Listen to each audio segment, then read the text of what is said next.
Welcome. Thank you for joining us today. I'm Amy Sam. I am the Health Education Project Specialist at the Maxwell Eleanor Blum Patient Family Learning Center at Mass General Hospital. Hello, I'm Veronica. I'm a student intern here at the Blum Center. Today's program is a special collaboration between the Blum Center and the Mass General Brigham Women's Heart Health Program. Before I get started, I just want to go a few items with you all. Please note that today's session is being recorded for educational purposes. If you're interested in viewing the recording, it'll be made available on the Blum Center website at massgeneral.org/Blum-Center. Please note that you are in listen-only mode. Everyone has music and hear a guest speaker today. If you have any questions for our guest speaker, you may use the chat feature, which is located at the bottom of your screen. We'll have time from the end. Only Blum Center staff and our guest speaker will see your questions. Please do not share any personal medical information or questions in the chat. If you have a personal medical question, please ask your doctor. Lastly, at the end of today's session, you'll be directed to a brief survey, which we'd like to ask you to help us complete. Your feedback is important to us as we plan future programs. All right, so next I'm going to hand it over to Veronica, who will introduce today's guest speaker. Here we have Dr. Lopez. She is a cardiologist at Brigham and Women's Hospital. She is a member of the Women's Heart Health Program and an instructor of medicine at Harvard Medical School.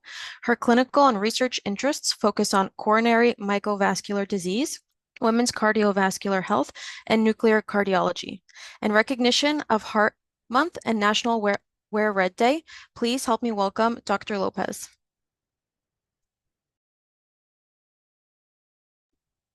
Hi, everybody. My name is, as you heard, Diana Lopez. I'm a cardiologist at Mass General Brigham and part of the Women's Heart Health Program. And it's my honor to talk to you today about caring for your heart at every stage of life. And yes, today is National Wear Red Today. It's Friday, February 6th, which has been an annual campaign for many years by the American Heart Association to increase awareness of heart disease in women. So these are my disclosures, none of which are relevant to today's talk. So we'll be talking about things in really four major buckets. So the first one is, what is cardiovascular disease, right? Because I want to make sure we're all on the same page about, what do we mean when we talk about heart disease? And two, we're going to dive a little bit deeper into how heart disease can really present differently in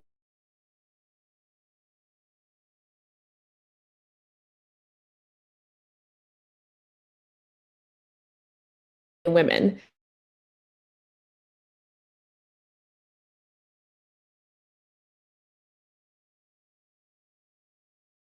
Um,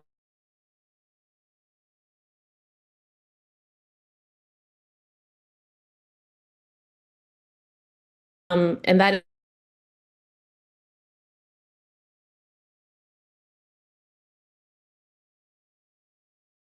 and how even if we're at risk or if we've been diagnosed with heart disease, there are many things we can do to make sure our lives have, tremendous quality and we can live as long as we can. So first, in terms of what is heart disease, right? So it's important to note it's not one thing, right? The heart is a complex organ. It has many components to it. And when we talk about heart disease, it encompasses many different things. So I put things into kind of four buckets. I'm a bucket person. I love buckets. So just give you a sense of some of the four major things that we look for when we're evaluating patients for heart disease. So one is vascular disease, and this by far is the most common. So when we talk about heart attacks, we mean vascular disease, right? It's a circulation problem. And when we think about vascular disease, we can mean the arteries of your heart, the arteries of your kidneys, your brain, your legs, right? So these are all the things that we take into account when we're evaluating someone for vascular disease. Arrhythmias. So our heart relies on an electrical signal, right? When you look at your heart rate, when people measure your heart rate, right, it tells your body how often to go, how fast to go, at what rhythm to go. And we can develop early in life or late in life conditions called arrhythmias. And what that means is either our heart rate goes too fast or too slow. We have four valves in our heart, right? So And over time, some of them can wear down. Some of us are also born with valve disorders. So it's important to think about also what can happen at the level of your valves. And then lastly is something that we call cardiomyopathy. And it's just a medical Latin word for a muscle of disease of the muscle of the heart. And this can mean many different things. Your heart can be enlarged. So that's a type of cardiomyopathy, right? An enlarged heart. The muscle can be thinned out and stretched out. The muscle can be thickened. And the problem with all this is that over time, if the heart muscle isn't healthy, it can cause something called congestive heart failure. And the key thing is these aren't four different types of diseases, right? So all these things can exist in one person. Vascular disease can cause arrhythmias. Vascular disease can cause cardiomyopathies. Cardiomyopathies can cause arrhythmias and so forth, right? So these are the things of why heart disease can be sometimes pretty complex and why, at any point, if you're diagnosed with heart disease, it's important to see a cardiologist. And the other key piece, it's heart disease is not an all or nothing condition, right? So it's not like one day you have heart disease and one day you don't. One day you might discover you have heart disease, but it's a spectrum, right? So as doctors, we use something called the stages of heart disease, and it's something we especially use for things like valve disease and heart failure.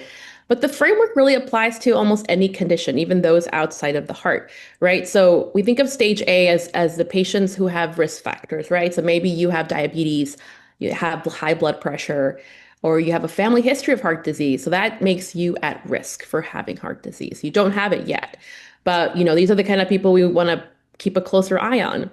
B is something's already off, right? But we can't see it yet. So you already accumulated plaque in your heart, right? You've already maybe started to have damage to the heart muscle, but it's not on the surface yet. You don't feel any different than normal. So this is what we call preclinical disease, right? So asymptomatic, so you don't have symptoms. C is where we end up meeting most of the patients, right? Once the disease progresses enough that they have symptoms, they have the heart attack, they have heart failure, right? And this is where most of the focus tends to be on when we see people in the hospital. And then D is what we're trying to prevent. D is advanced disease. This is when we're sort of running out of options, when we have to think about more advanced therapies. Like, do we have to think about transplant? Do we have to think about a mechanical pump for the heart, right? Do you have to be in the ICU now for how advanced the condition is, right? So what we've hoped for, especially for women's health, is to really capture people more at point A and B, right? We're absolutely here to support you through C and D, but if we can capture more of you at A and B, that's going to allow us to sort of be more proactive with your health. And why is it important? Because at the end of the day, cardiovascular disease remains a leading killer of women in the US, right? Number two is cancer. And the delta between cancer and heart disease does change a little bit year by year. But for decades, heart disease has been the number one killer, with coronary heart disease, which is, a circulatory problem, being the number one cause within that group. Despite that, awareness remains very low. There was a study published a couple years ago that compared awareness of this fact, like how many women recognize and know that heart disease is a leading cause of death. And it turns out our awareness has gone down, sadly. So in 2009, 65% of women knew this, which again, just more than half is not great. And it dropped to 44%. So that really means that, it's on us as doctors, or in terms of like our governments and policy, right, to really increase awareness so that way we can empower our patients, our women patients, to really take care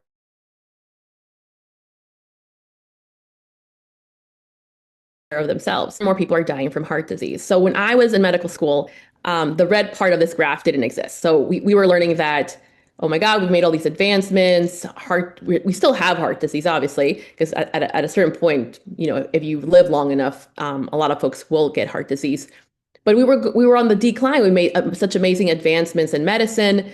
But unfortunately, there's been an inflection point, and now heart disease is on the rise again. And most of us, to be honest, we're not surprised, right? We've been hearing for decades now that obesity is on the rise, diabetes is on the rise, kidney disease is on the rise, hypertension is on the rise. So we knew at a certain point that was going to catch up.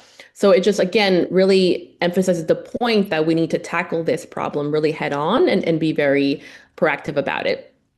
So heart disease in women, or cardiovascular disease in women. So there's something that we call risk factors, right? So risk factors are things that increase your risk of having heart disease, or predispose you to heart disease. And for most of medicine, we've thought about what we call traditional risk factors, the things that make sense: smoking, diabetes, high blood pressure, right? Not exercising. It turns out women tend to have also more non-traditional risk factors. Things like, when you were a baby born early, did you have hypertension during one of your pregnancies or preeclampsia? Did you have diabetes during one of your pregnancies? Do you have autoimmune disease, which also tends to happen more commonly in women? And this is stuff like lupus, rheumatoid arthritis. Breast cancer treatment, unfortunately, increases your risk of heart disease. Not all breast cancer treatments, but some of them do. And then mental health, right? There's a lot that's on the plate of women in society, and that can also be attributed to increased risk of heart disease. And unfortunately, a lot of the risk scores that we use to calculate risk that determines if we start a statin, if we decide to, intervene on someone, don't really factor in these non-traditional risk factors. So many studies have shown now consistently that we underestimate risk in women. And this is important, right? Because we want to make sure we're capturing risk, which means we're going to be able to diagnose people appropriately and screen people appropriately and treat people appropriately. Furthermore, heart attacks don't necessarily present the same in women as in men. So there's a condition, it's really more of like an umbrella term, but where people can come in with heart attacks. And when we go and look at their arteries, we don't find a blockage. And it's tough to diagnose this condition because it's hard to diagnose what you can't see. And it turns out women are more likely than men to have these type of heart attacks. And the mechanism is complicated. There's many different reasons this can happen. I've just highlighted 4 of them here. So one of them, called SCAD, is when there's actually a tear in the artery. Can happen after pregnancy, during pregnancy, after very intense emotional event or intense physical event. And it's hard to see. That's the problem. Even if you go to get a procedure to look at the artery, it can be very difficult to see. Microvascular dysfunction, right? It's not a problem with the main arteries. It's the tiny little arteries that no one can see, so no one recognizes that there's a problem with them.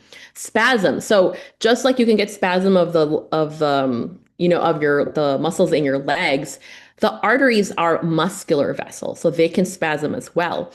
And if you happen to be lucky that you catch the spasm as you're, viewing the artery, great, you have the diagnosis. That almost never happens. So it's a transient thing. So often we sort of don't know if that's really what was causing it.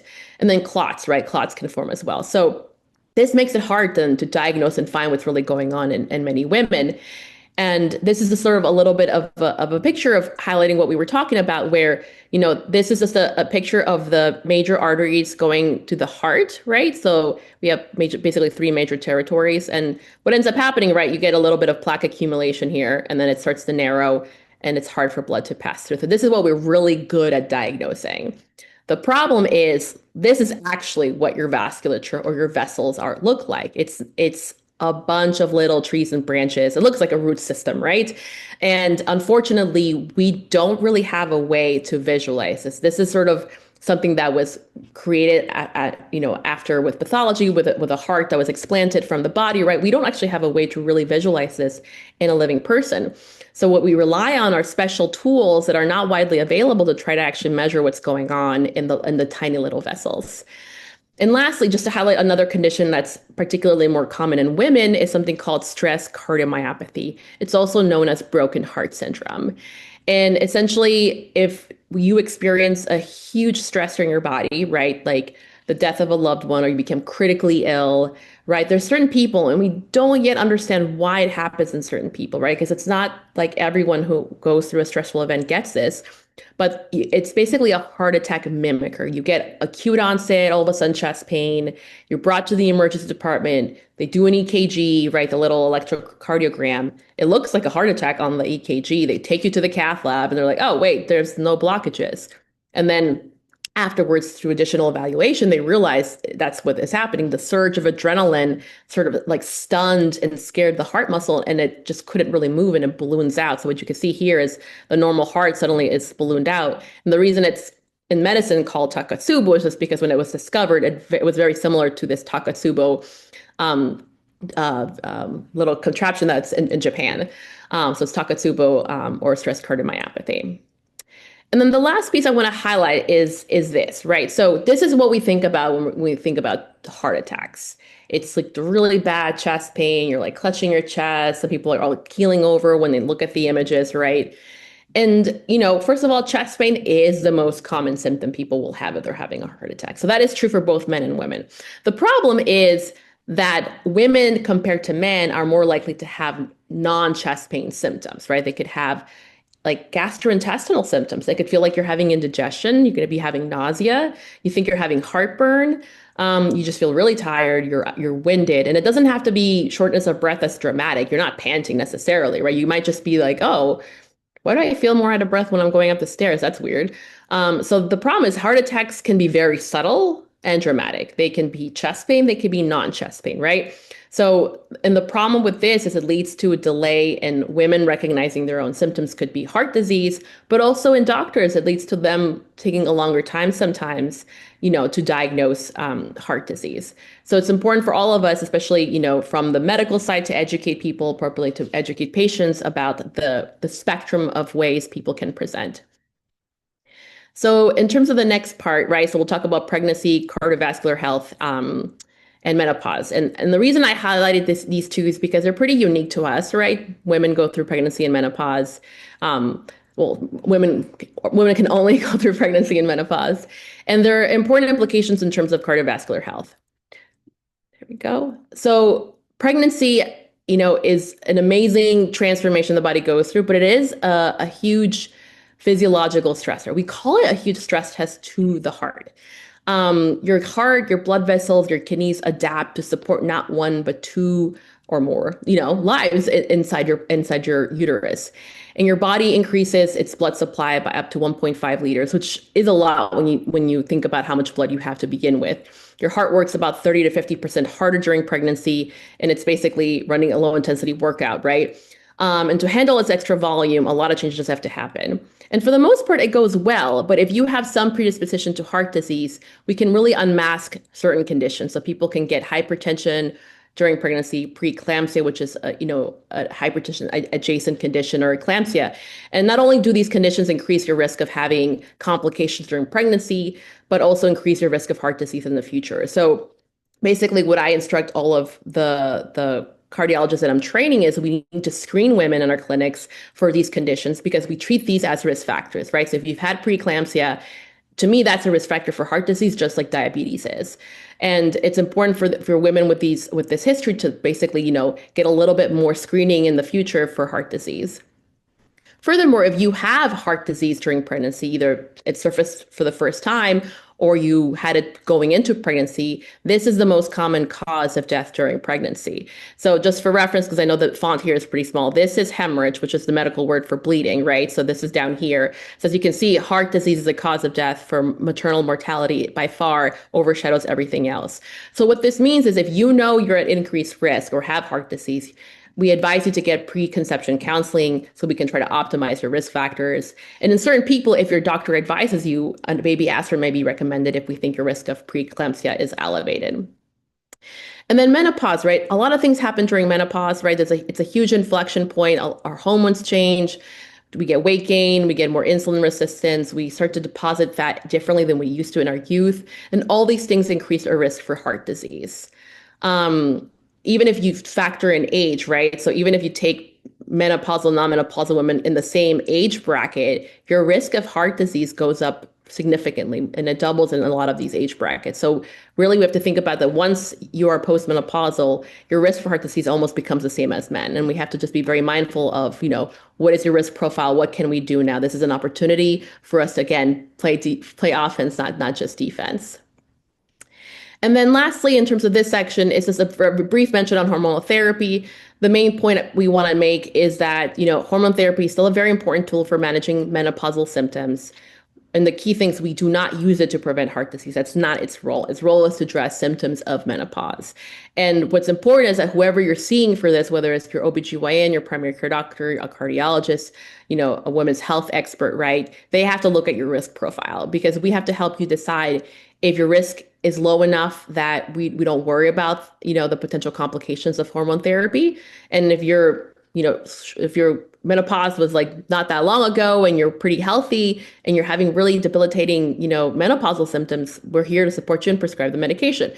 If, however, you've had heart attacks, you've had strokes, you've had clots, you might not be the person who, should get hormonal therapy. But the key thing is every individual, right, should get their own unique assessment because all of us are different. And ultimately, it should be a personal choice. In our last section, right, it'll be a lot of what we kind of already know, but I just want to make a little bit of special emphasis on things that we may not always have a chance to discuss with you in clinic. So this comes from the American Heart Association. It's called the Essential Eight. And I think everything on here you probably have heard about at some point, right? Eat better, be more active, manage your blood sugar, manage weight, control your cholesterol, manage your blood pressure, quit tobacco, get healthy sleep. So none of this is, I think, new for most of us. But I think we just have to be strategic sometimes in how we try to tackle these. We won't get a chance to sort of dive into all of this today. But I want to just make a special highlight to some of them. So for sure, smoking. It's by far probably the most powerful thing you can do to reduce your risk of heart disease. And even if you have heart disease, it can reduce your chance of having complications from heart disease. So smoking triples the risk of heart disease for everyone. But side to side, it's actually even more dangerous in women, increasing our risk by 1/4 more than it does for men. And quitting smoking is also one of the most powerful things a person could do. So even within 1 year of smoking, we've noticed someone's risk of heart disease goes down by half. So it's a significant risk factor that we can really control. That said, we recognize it's not easy, right? If it were easy, then everyone would just quit. So apparently quitting smoking has been found to be harder for women because our bodies are more sensitive to nicotine addiction. And then nicotine replacement apparently works slightly differently for men and women. It still works for both men and women, but it works better for men. So don't be surprised if you need more than one strategy to quit. And the key thing is making a plan, right? The biggest predictor of successfully quitting is actually just quitting, trying, and sometimes the number of attempts also increases your risk of success. So set a date, choose how you're going to do it, cold turkey versus like try to cut back, right? Decide what tools you're going to use, prepare for it, right? Maybe don't do it and don't try to start doing it in the middle of the most stressful event possible. That said, don't strive for perfection, right? If you wait for the perfect moment to quit, you might delay it too long and then just quit.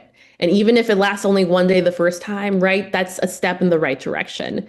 And the key thing is also just look at your environment, right? Are other people smoking? Could they kind of get on the same bandwagon as you? Is smoking your way to cope with stress? So we need to replace that with something else potentially. And find support, right? There are a lot of also like third parties that help with this. 1-800-QUIT-NOW is available everywhere. Free coaching resources, quit plans. Just so you know, if you Google it, it'll bring you to the Massachusetts website for those of us who are Massachusetts residents, and it teaches you how to enroll. Okay, so by far, this one I think I had most slides on, but mostly because it is one of the most important things and most impactful things that you can do. And then I threw in sleep just because we don't really talk about sleep very much, right? It's gotten increasing awareness in the last few years, which is fantastic, but it's still the thing that we tend to sort of put at the bottom of our priority list for our health, right? So most of us need 7 to 9 hours of sleep.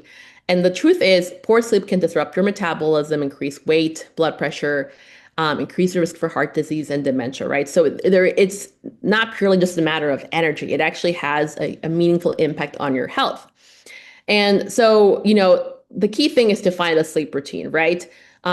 Is your mind racing at night, right? That means you probably need a wind down period, right? If you go straight from doing whatever you're doing straight to go to sleep, then your mind doesn't have a chance to wind down. So work on something like that. Try journaling or some other process. Just avoid trying to look at the screen if possible. You can try to read a book, limit caffeine after a certain time if you're pretty sensitive to caffeine. And just keep trying, right? And if you keep doing these things and it's not working out, then you can talk to your doctor about what this means. Do you need a medication? Do you need to be screened for a sleep disorder? That kind of thing. And then for blood pressure, right? All of us, I think most of us are familiar with blood pressure. It gets checked at our vitals for most doctors' visits, right? They check the top number, which is your systolic number, the bottom number, which is your diastolic number. Most people who have high blood pressure, it's the top one. So most of us have systolic hypertension. The key thing is, I think some of us underestimate where high blood pressure starts. So once your 130s or higher, that is considered hypertension. And the other key thing is not just, are we diagnosing it correctly, but are we measuring it correctly? So Do you have the right cuff size?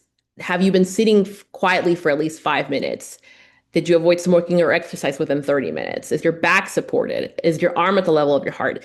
And if you look at this list, probably most of you will identify that we're not really measuring your blood pressure correctly in clinic, right? So keep this in mind. So for my patients, I actually have them do a home blood pressure log because multiple studies have shown that home blood pressure monitoring is much more accurate and reliable than in-office numbers. It doesn't mean that we're going to, revolt against clinic numbers. It just means you have to take them with a little bit with a grain of salt. And I always tell patients, like, if your blood pressure is high in clinic, we don't want to ignore that because it's still a risk factor. But I want to manage your medications based on what your blood pressure is like at home. So it's really empowering, actually, if you come in with your own data and show people, like, okay, actually, this is what my numbers are. And we can actually tailor the plan to you, not just this one size fits all approach.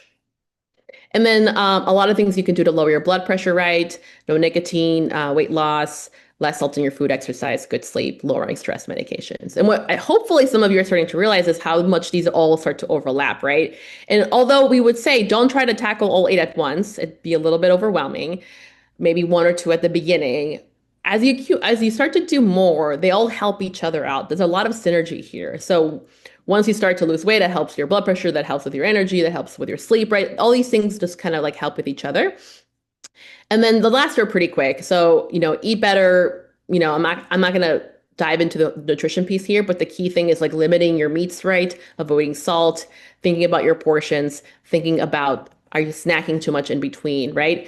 And at the end of the day, what we really want is just to have a sustainable diet, right? Try to avoid extreme diets. If it's not something you could stick with forever, it's going to be potentially not the best fit for you. And, it's less about, how you lose weight as well. If you're going to try one approach over another, just keep in mind that at the end of the day, if you also want to lose weight, you need a calorie deficit. But what you want to make sure you do is not do it extremely, because if you try to lose too much weight too fast, your metabolism slows down, and then you're sort of like, swimming against the current, and that's not going to be in your benefit either. And then be more active, obviously, right? Anything works, right? So we want you to do 150 minutes, but it's anything. So even 20 minutes of walking a day is going to have major benefits. Okay. So I think the key thing is to don't strive for perfection here, because then it's really easy to get discouraged if you come up with a plan where I'm going to like exercise 60 minutes every day at the gym. And then when you can't keep up with that, you can feel discouraged. So come up with a more realistic plan. And if you surpass that, by all means, right, then you can keep going. And often once you start exercising, it's easier to keep going forward. But everything adds up. So just keeping that in mind. And lastly, just a little plug about cholesterol, right? So first thing, check your cholesterol, right? So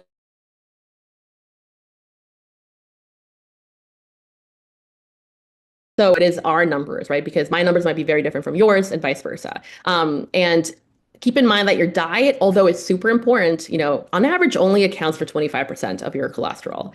So I have some patients who get frustrated, understandably, because they're eating really well and they don't understand why their cholesterol is really high. And I just have to be very honest with them that at a certain point, you can't outpace your metabolism. You can't outpace what your liver is doing. And most of the cholesterol in your body that's in your blood is produced by your liver. And there are many factors, some of them in your control, some of them out of your control, that affect why it's ramped up or ramped down. LDL, you'll hear us talking about this quite a bit. It's your bad cholesterol, right? That's the one that gets builds up in your arteries. That tends to be the one that we look at. That's what we try to lower with statins or some of these other medications. LPA, or lipoprotein A, has got an increased recognition because we now realize it has a different risk profile. It also increases your risk for heart disease, and it tends to be more genetically determined compared to LDL. So if I have a patient with a really, really high lipoprotein A, I often recommend that their sisters and children get screened as well. And then ask your doctor about your overall heart health risk, right? And I think it needs to be a shared decision in terms of what makes the sense for you about starting treatment, right? Certain people probably should be on treatment, right? If you're diabetic, if you have a history of heart attack, we're going to recommend cholesterol lowering medications. Those are to us, like the black and white situation. But there are a lot of people who are in gray zones, right? And this is where I think having a conversation about your concerns and what is going to be in your best interest to figure out what's right for you. Okay. So to summarize, because I know this is a little bit of a tour de force of kind of covering a lot of information, heart disease is the leading cause of death in women and differs from men in how it presents, the risk factors involved, and the underlying biological mechanisms. Pregnancy acts as a natural stress test that can unmask underlying cardiovascular risk. Menopause is a critical window where heart risk increases and proactive evaluation is essential. Playing offense, you can significantly reduce your risk by managing blood pressure, cholesterol, nutrition, and weight, as well as prioritizing sleep and quitting smoking. This last piece, I should have underlined it. I should have bolded it. So, but please be kind to yourself. I know, as a woman myself, we tend to be really hard on ourselves. And we need to recognize that improving our heart health is a journey. And we need to be patient with our bodies and, just reach out to support from family, from friends, from your doctors, right? We're here to support you. But this is key because if you feel like you're failing, even though you're not failing, you're just being hard on yourself, it's going to make the process a lot harder for you. And then that's it. Happy to take any questions if there are any.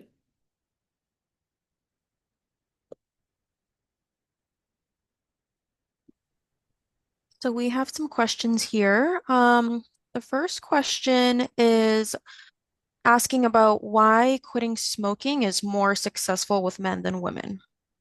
So yeah, so it's not so much that it's more successful. They just notice that the nicotine effects on the body and the brain tend to be more intense in women.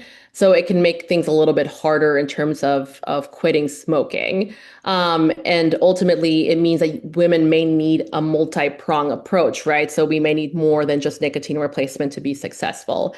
But in general, what the data does show that in both men and women, if you use more than one approach, so every time you added another step, whether it was nicotine replacement, and a drug that reduces cravings, and some emotional support tool, accountability tool, the success rate just kept going up. And that's the same for both. So there's an opportunity for both sexes to quit.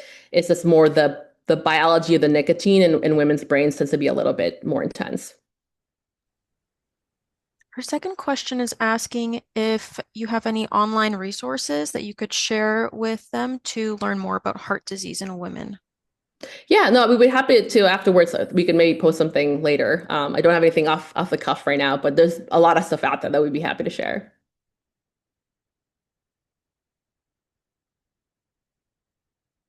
But when in doubt, go into the American Heart Association website.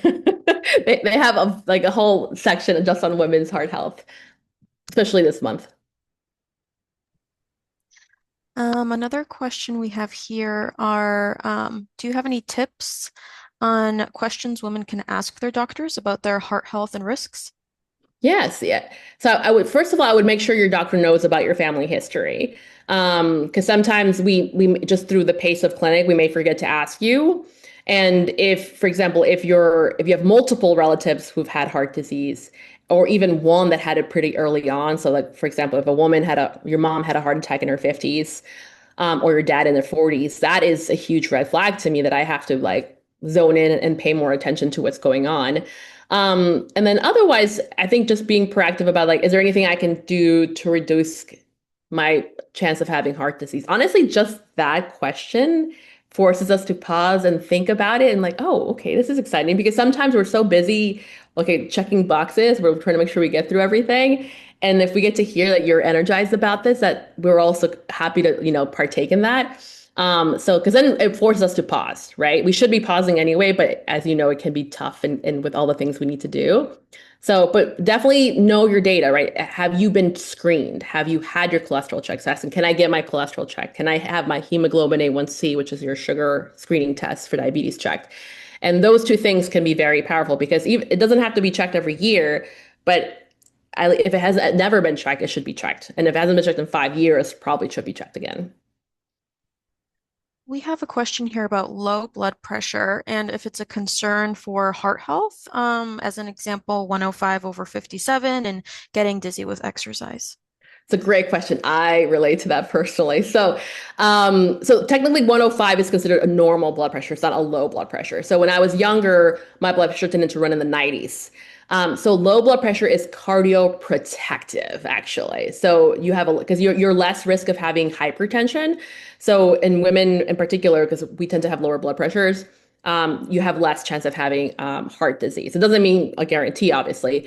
So the problem with the low blood pressure is we have less buffer, right? So sometimes when we exercise and suddenly stop exercising, we're no longer pushing blood really quickly, and all of a sudden we stop, and then we no longer are shooting blood back up to our brain. So we have to be more careful with our wind down, our cool down with exercise. So if I run and get off the treadmill and stop, I get woozy, right? So I have to make sure I do the walk and everything. But yeah, it's not a concern from a cardiac perspective. It just means you have to just be a little bit more careful with how you do exercise. Great, thank you. We have another question here, and it says, what if your systolic pressure is okay, but your diastolic is not? Yeah, if you're, and by not, I assume you mean high, because we usually don't worry about low diastolic pressure. It can go pretty low. It can go as low as 50s and you're just fine. 40s would be a little bit odd, and I probably would think it's first a measurement error, and then it could be rechecked. But usually I tend to ignore it if it's like 60s, 50s. So usually most of the time what I'm concerned about is someone who has a diastolic of 90, 95, 100, and the systolic is normal. And I still have to treat it, but it is trickier to treat because I'm trying to figure out how to lower the diastolic without lowering the systolic too much, because then people can get very symptomatic and feel dizzy. So it's still important to treat, important to figure it out, diagnose it, but it's a little bit more of a trial and error in terms of managing that type of high blood pressure. We had a clarification come in on that question, and they said if their diastolic is high, but your systolic is in range. Yeah, exactly what we just discussed. It's isolated diastolic high blood pressure. So trickier, but still a risk factor for heart disease, and we have ways to sort of treat that.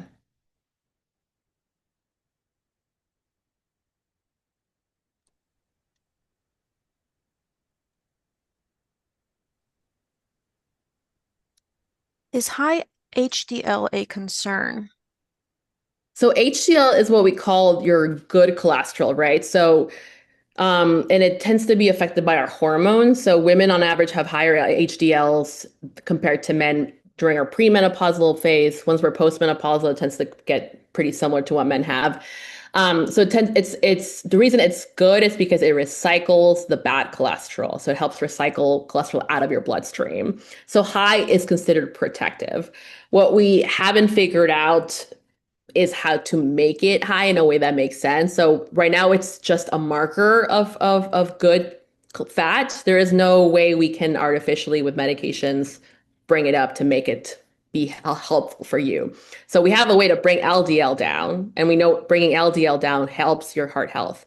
There have been many medications that came out in the 1990s that ended up not working out because it would successfully increase HDL, but it didn't do anything. So as of now, we just see it. We're like, yes, we love that it's high, and then we don't do anything about it. Sometimes it can go down.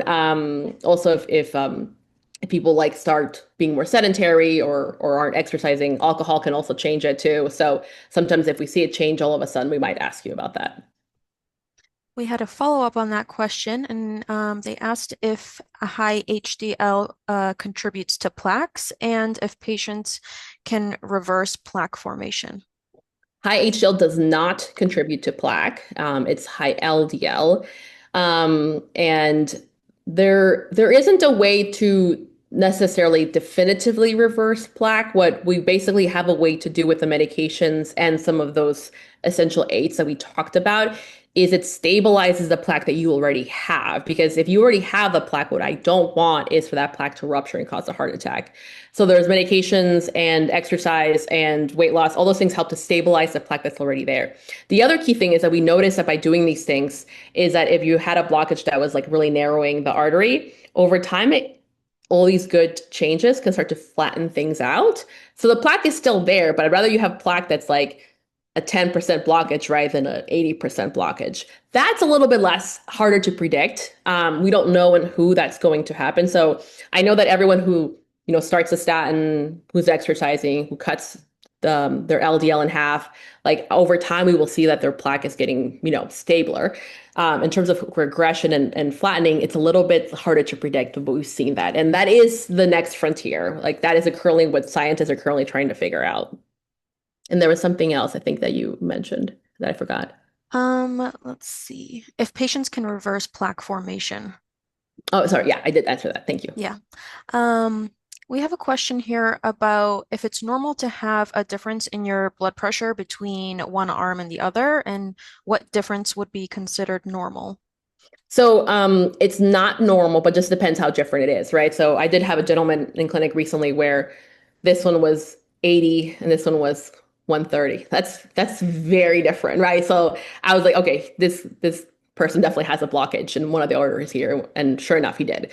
But difference of like 5 or 10, no. I mean, so usually it has to be at least double digits for me to take notice. And then I have a pretty low threshold to send that person for imaging because, but again, usually there's a reason why. It's not random. Either someone was born with something already, like someone had repeated ports or catheters in that area, right? Or procedures, like dialysis patients tend to have a lot of lines here. So usually a blockage up here has to be propagated for a specific reason. Great, thank you. We have a question about if fish oil is good for preventing heart disease. I love this question because I talk about supplements a lot with my patients. Partially because a lot of my patients take a lot of medications and I want to be very thoughtful of what they actually need to take, right? If I have them already on 5, 10 medications for the heart attack, like what can we potentially take off if it's less priority? So fish oil, the issue with fish oil is that it's a supplement, right? So the active ingredient that we think is helpful is actually not very potent in fish oil tablets. So that's the reason we suspect that when trials have been done over and over again to see if how much fish oil decreases heart risk, it hasn't really made a huge delta. And whereas there's something called, for example, Vasepa, which is like a pharmaceutical company figured out how to like take a version of that and make it super potent, right? That, yeah, was proven to actually reduce heart disease. But the problem with fish oil pills, we estimate that you probably would have to take like 20 a day to get enough of the active ingredient. So I don't discourage it if someone really wants to do it. I think eating salmon makes more sense than taking a fish oil pill.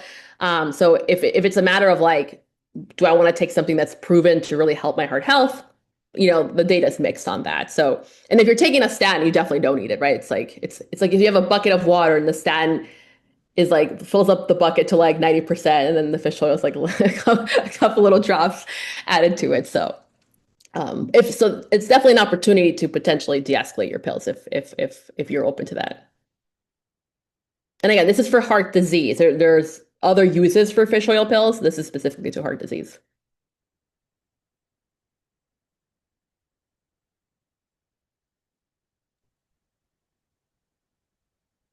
I think that was the last question for now. While we wait to see if there are any final questions, do you have any thoughts you'd like to share with the audience, Dr. Lopez? Yes. I think part of it is just I really want to make sure we don't minimize what we're feeling. I think that's been the biggest lesson I've learned as a doctor, seeing a lot of women in my clinic, is that, once we figured out, the heart attack or that they had a blockage, we go back and like, were you having symptoms before? And then we realize, oh, wait, there were symptoms. They were just subtle, or maybe sometimes they weren't subtle, but a lot was going on. Like one of my patients, she's the main caregiver to her whole family, right? And she just didn't have time to pause and think about herself.